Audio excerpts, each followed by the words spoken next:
Welcome back to Red Glasses Talks. The title today is Be Priority Driven.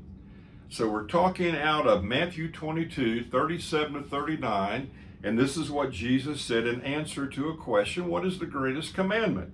And Jesus said, you shall love the Lord your God with all your heart, with all your soul, and with all your mind.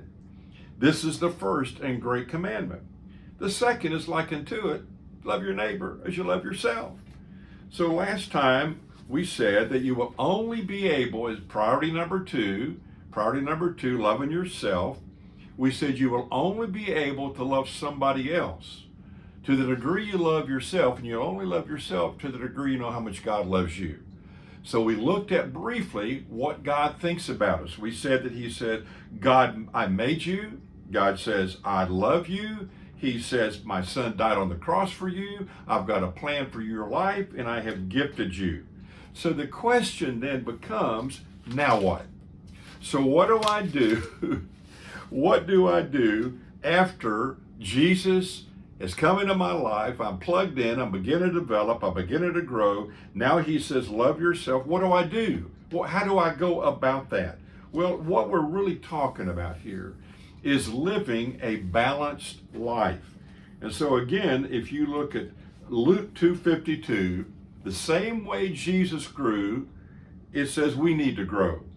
And Jesus, Luke 2:52, increased in wisdom, stature, favor with God, and favor with man.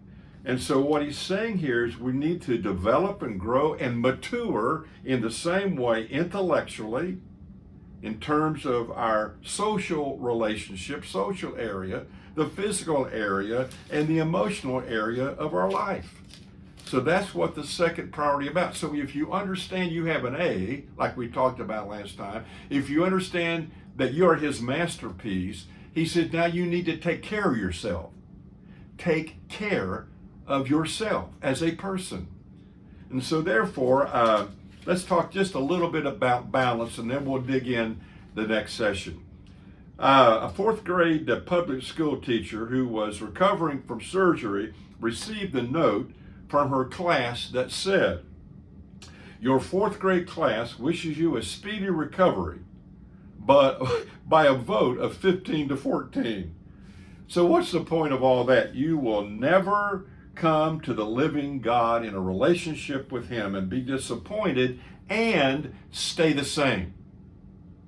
He wants us to become a well-balanced individual. He wants us to become like Him. Let me just give you a few closing thoughts.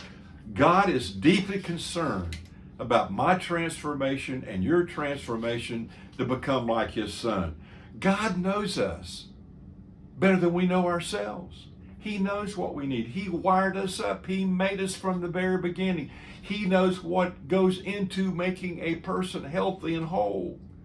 God desires that we function every day in our life, in every area of our life, at peak performance. God desires for us to experience a balanced life. So let me give you a couple observations. Number one, out of balance living causes unnecessary wear and tear on your life. I know over the years I've seen old cars going down the highway where they're out of alignment and the tires are out of balance. And I mean, I remember I saw one car that's kind of going sideways like that down the road. I mean, it was ugly. And obviously when your tires are out of alignment and not in balance, then the life of the tire won't be as long and the ride is not going to be very smooth. And the same thing happens when our lives are out of alignment. We're going to be, instead of healthy, whole people, we're always kind of going to be struggling, getting through life, feeling like something's missing. Observation number two, Jesus Himself lived a balanced life. Go back to Luke 2:52. Christ developed intellectually, socially, emotionally, physically, and obviously spiritually in His relationship with His Father. And then finally, observation number three, the unexamined life is not worth living. We have to take periodic timeouts and look at our lives and say, where do I need some help? Where do I need to grow? Where do I need to develop? Let me give you some definitions as we close up here of balance. Balance is the stability produced by an even distribution of weight on each side of the vertical axis. Well, that's kind of academic, but it's an aesthetically pleasing integration of elements in harmony. That's getting a little bit better. It's mental and emotional steadiness. So when you commit your life to Christ, you are committing all the areas of your life to Christ, and He wants to be involved in every area of your life and my life. So here are two questions. Are all the areas of your life being developed, and are you maturing in those areas? Number two, what area do you most need to develop in and get growing in? Physically, mentally, socially, emotionally, spiritually. So next week we're going to dive in. So get ready, and we're going to talk about how do I develop and mature and grow in the intellectual area of my life. You're going to like this stuff.